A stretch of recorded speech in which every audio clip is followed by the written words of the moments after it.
नमस्कार, प्रणाम। मैं हूं अशोक मितवा और आप देख रहे हैं इंडिया सिटी न्यूज।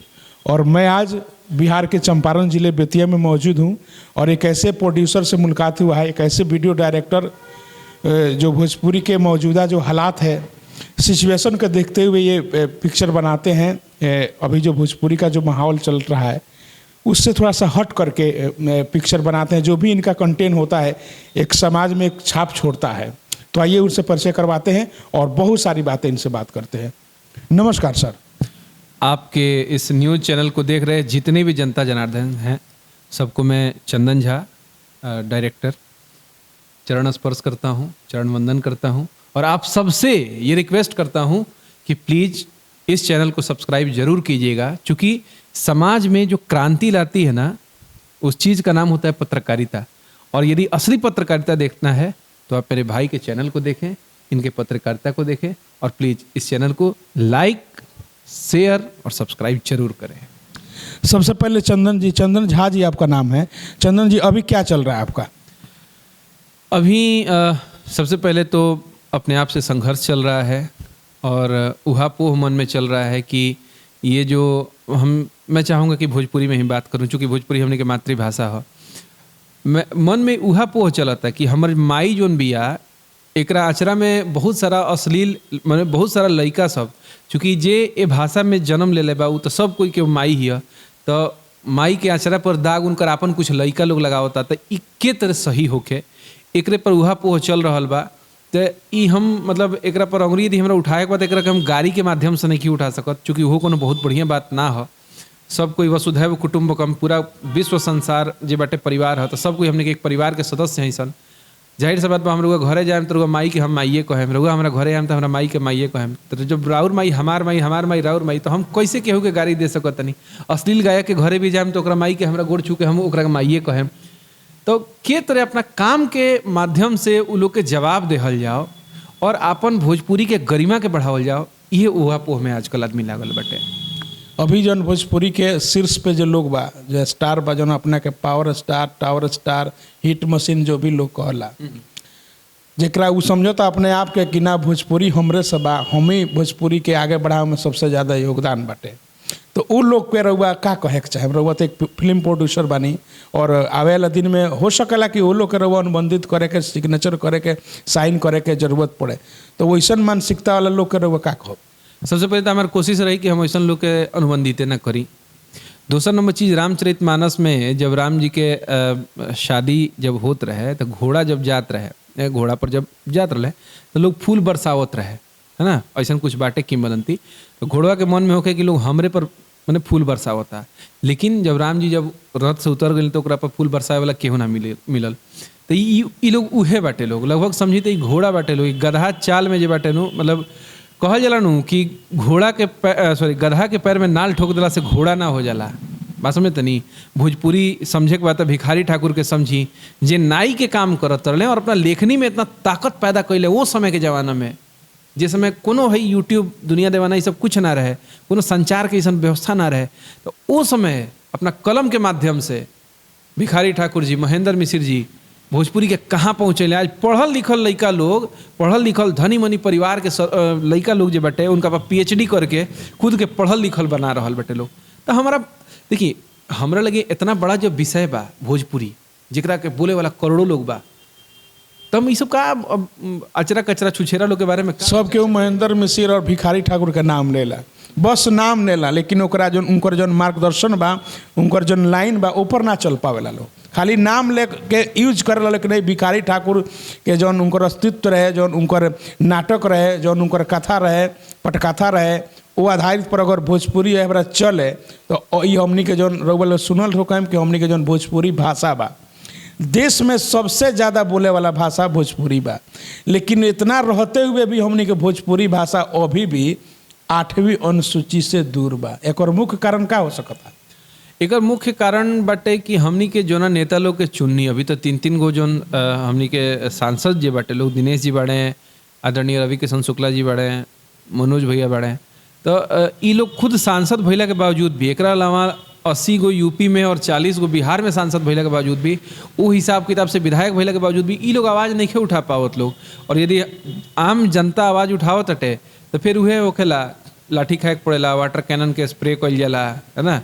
हर तो रउआ लागता कि जितना स्टार लोग जो है बड़ा अभिनेता से नेता भइल बा लोग भोजपुरी के यूज कइले बा लोग, एकरा खातिर कुछ नहीं कलो कइले। भोजपुरी ई लोग के का ना देलक, लेकिन ई लोग रिटर्न गिफ्ट भोजपुरी के का देलक।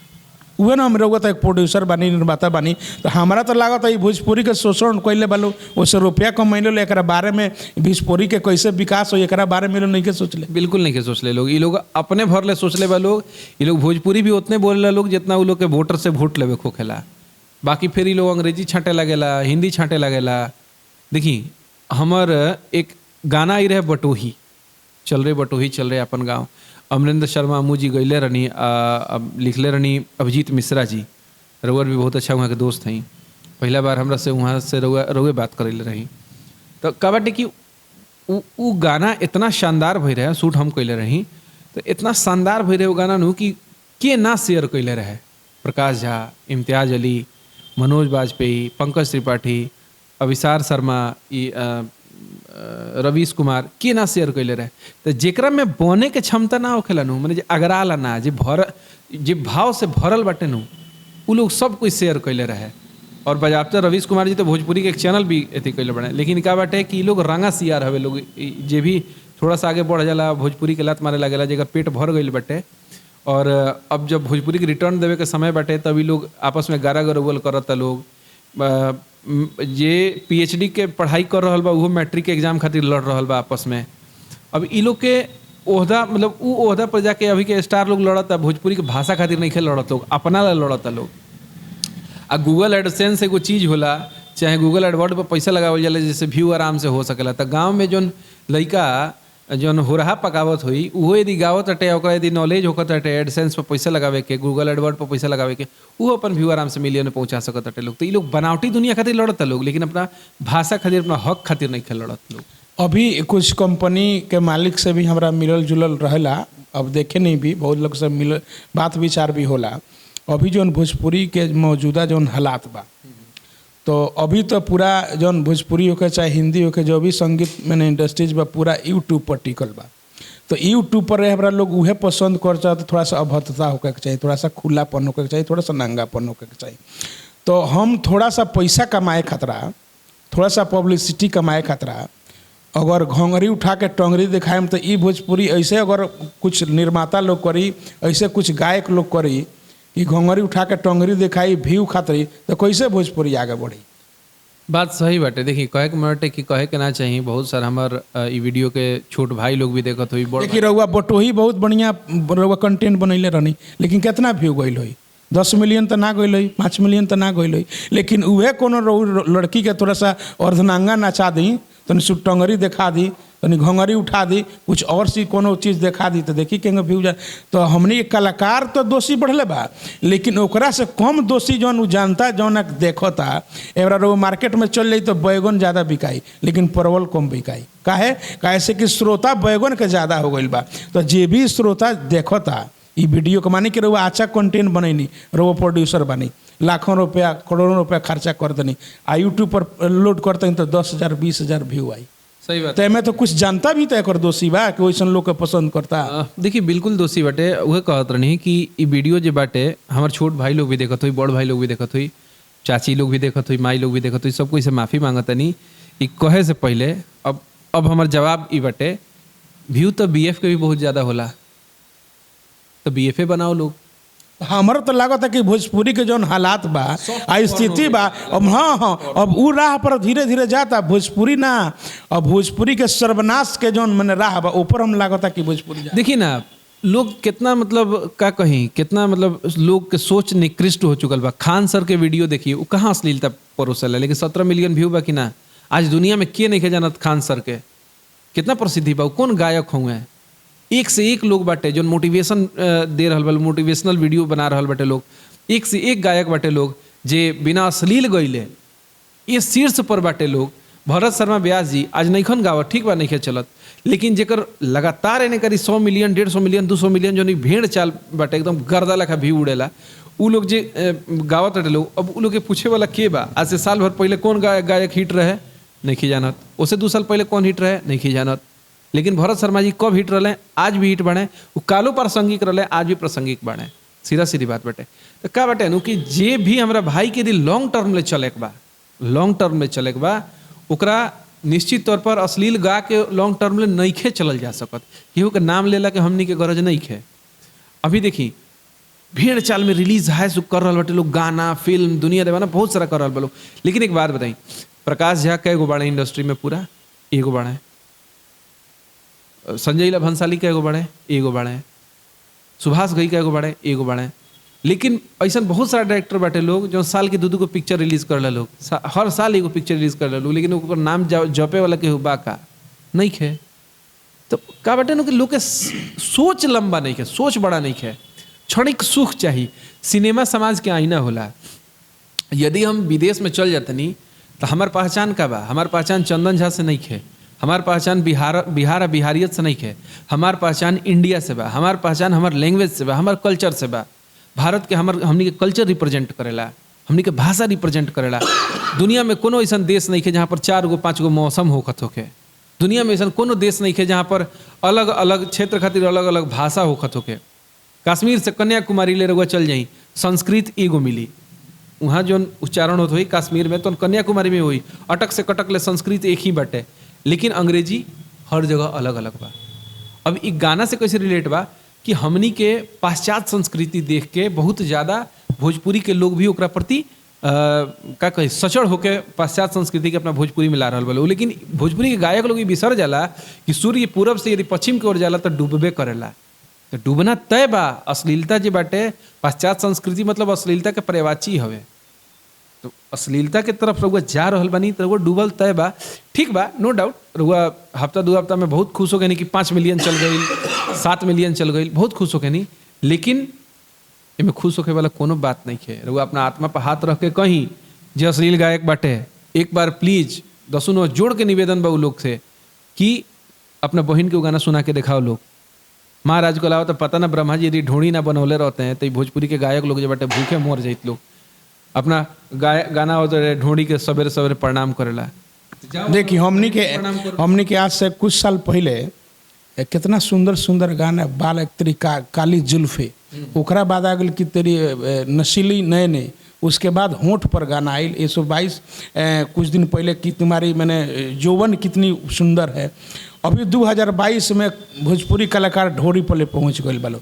आज 2023 में हम देखी कि अब ढोरी से कितना नीचे जाता लोग अपन भी अपन पैसा कमाए खतरा। कैसे ढोरी पर तो 2022 में पूरा जितना भोजपुरी कलाकार पर ढोरी बेचारा सबसे कमजोर पाट रहा 2022 में।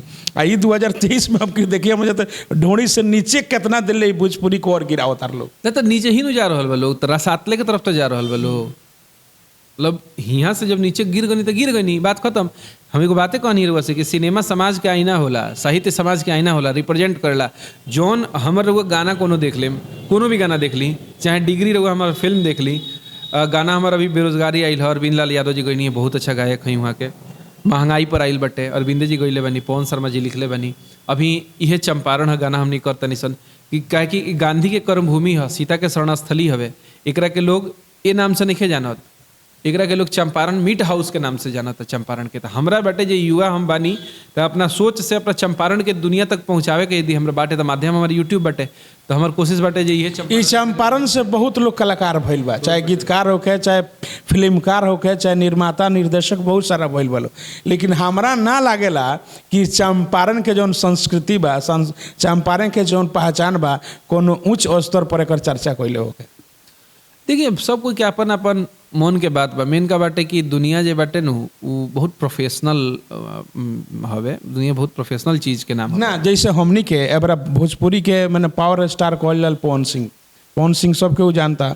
तो जहाँ पवन सिंह के नाम कहीं आला तो लोग अच्छा आ रहा के पवन सिंह आ रहा है। लेकिन जो कुछ कलाकार बालो, चाहे हिंदी हो चाहे भोजपुरी के बालो, नाम वो लोग के लोग जानता, लेकिन लोग जानत नहीं कि वो लोग ह कहाँ के। चंपारण खतरा कोनो बड़ा स्तर पे एक कोनो चर्चा नहीं कर कोई ना कि जकवा के जौन सुगंध बा, जौन यहाँ के मैंने सांस्कृतिक बा, जौन यहाँ के मैंने इतिहास बा, ये कहीं वर्णन नहीं कर कोई आगे जा करके। ताकि चंपारण के नाम मैंने जौन हमनी के भोजपुरी के जौन सुंदर स्वर्ण जौन इतिहास बा उमर कहीं मैंने एक जगह मिले। जाति है कि जाति नहीं, बात सही है कि कलाकारों का कोई जात नहीं होता, लेकिन कलाकार हो तब ना इस बात को समझेंगे। ये तो मतलब क्या कहें, कलाकार है सब, कलाकार ये सब विवाद जो भोजपुरी में विकास नहीं कर रहा है, सब विनाश कर रहा है सब। भोजपुरी में जो भाषाई प्रदूषण उपजा है, इस प्रदूषण का ये लोग मतलब क्या कहें, ये प्रदूषण है लोग एक रूप से। चूँकि हमको भी अच्छा नहीं लगता है बबुआन के जान हो, फलना हो, चिलना हो, ये हो वो हो। अरे क्या यार, संगीत गाने के लिए अब जाति का भरोसा रह गया? शरीर छोड़े अब जात पे आए, फिर धर्म पे आएंगे, ऐसे ऐसे आ ही गया है सब। पहले देखिए ये पार्टी, कोई कलाकार ये पार्टी से जुड़ा हुआ है, कोई इस जाति से, तो जाति और पार्टी यही चल रहा है। लेकिन इस जिस माटी से कार्य उस माटी के बारे में नहीं सोच रहा है। जाति पार्टी सब हो गया, माटी के बारे में सही बात है, कोई नहीं सोच रहा है। तो हम समाज के लोगों से कहेंगे कि ऐसे ऐसे लोगों का जो है ना बहिष्कार कीजिए। यूट्यूब में एक ऑप्शन देता है रिपोर्ट का, वैसे वैसे लोगों पर रिपोर्ट मारिए, निश्चित तौर पे एक अपनी तरफ से एक सत्याग्रह कीजिए। किसी को मारने पीटने से ये समस्या का समाधान नहीं होने वाला है। शारीरिक चोट मत दीजिए, उनको डिजिटल दुख दीजिए, स्पष्ट बात है। और जिससे कमा रहा है, जब उसमें जब आप बर्गर चीज आप करेंगे और जब उससे लॉस होगा तब ना तुम्हें समझ में आएगा।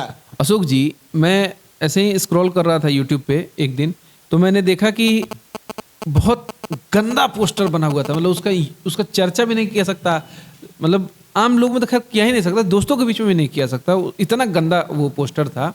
लेकिन फिर भी उस पर 15 मिलियन व्यू था। 15 मिलियन लोग के मानसिकता के लिए आप क्या कर सकते हैं? वैसे ही लोग वैसे ही सुनाता है। तो फिर कैसे कहेंगे कि भोजपुरी अश्लील है? लेकिन समाज के लोगों को जो है ये करना पड़ेगा।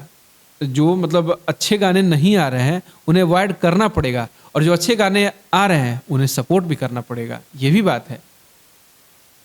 देखिए, सूर्य में गर्मी कितना भी हो, उसे समुद्र नहीं सूखा करता। भाषा समुद्र है, और ये अश्लीलता जो है यहाँ पे ये सूर्य है, समझ रहे हैं ना?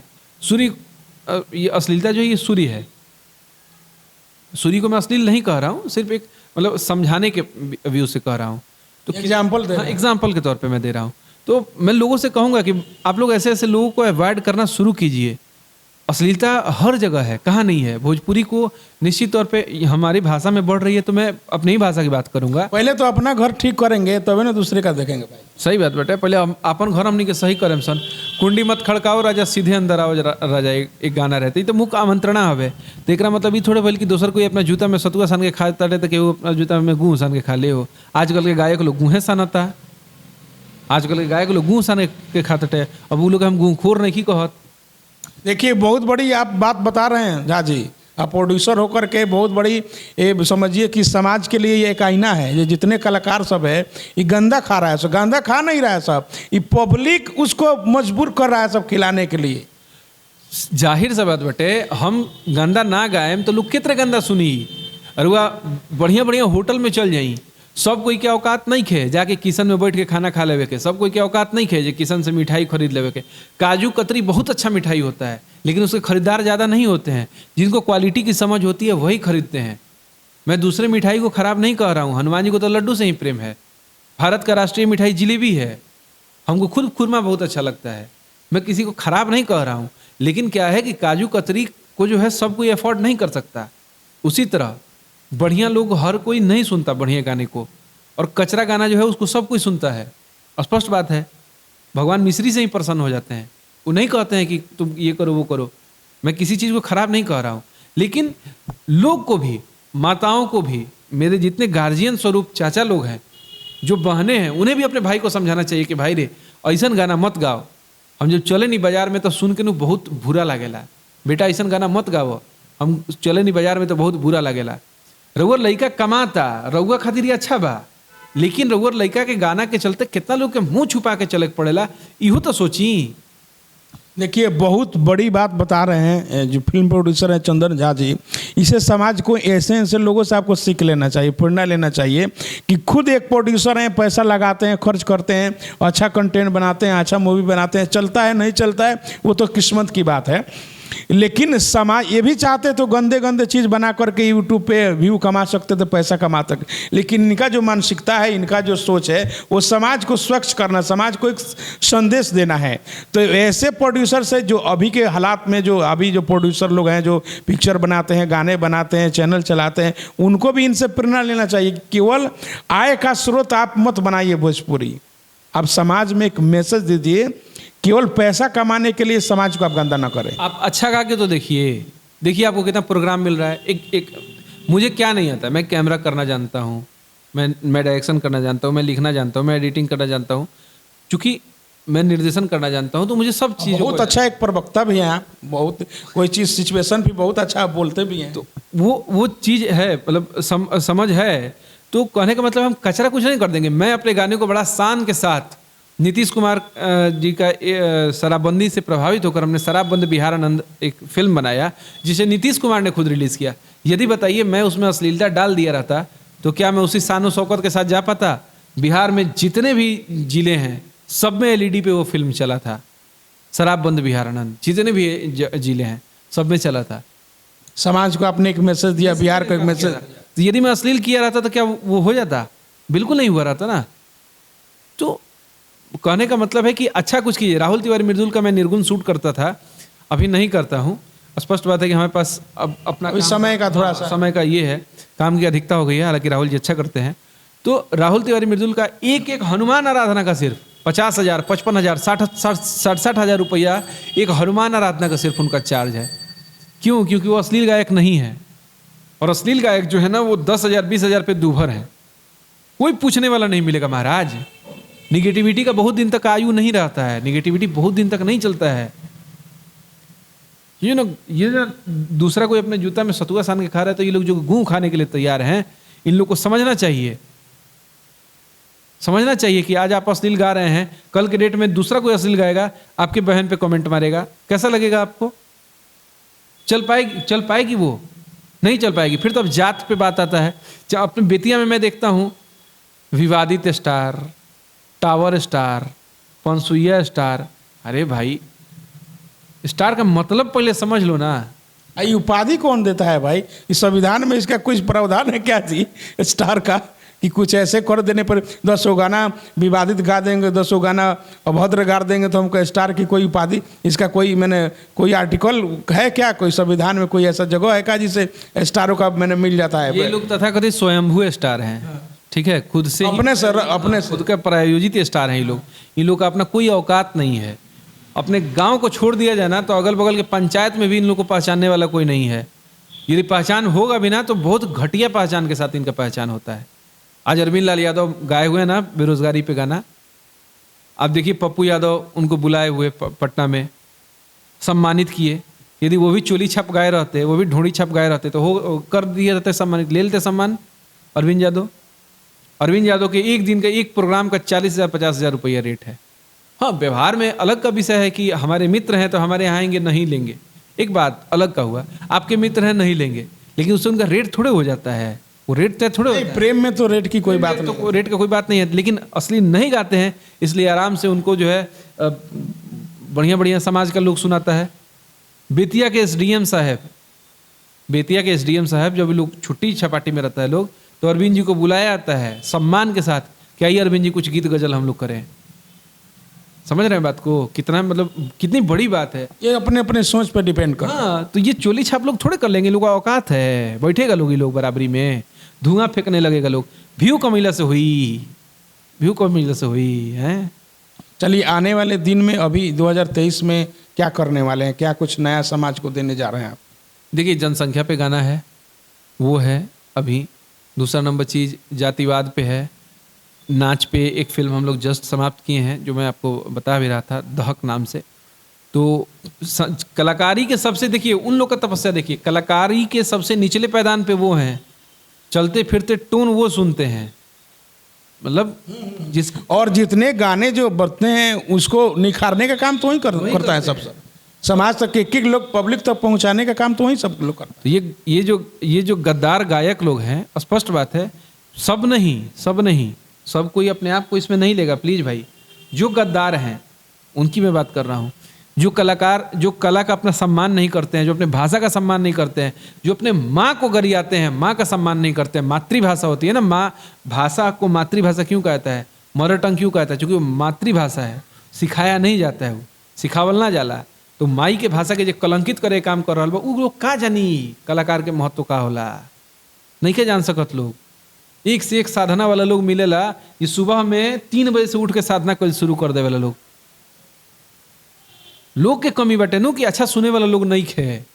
गंदा तो गावता ही है बड़ा सन, लेकिन कितना लोग गंदा गावता। चलिए, मुझे लग रहा है कि इस वीडियो देख करके कुछ ना कुछ समाज में इसका प्रभाव पड़ेगा, इस इंटरव्यू का। और ऐसे लोगों का जो आप वक्त तक सुने, बहुत अच्छे, मैंने समाज के लिए आईना है ये। बहुत सारे कंटेंट, बहुत सारे मूवी बनाते हैं कि जो समाज को एक नई दिशा पर ले जाए, एक स्वच्छ दिशा में ले जाए।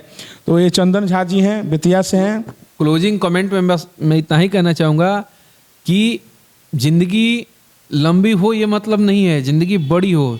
चल के जो है ना 105 किलोमीटर बाबा धाम, सुल्तानगंज से बाबा धाम, कोई हम चाहेंगे, हाँ वो तो ठीक है, कोई एक शेरो शायरी से हम चाहेंगे इस डिबेट को समाप्त करने के लिए।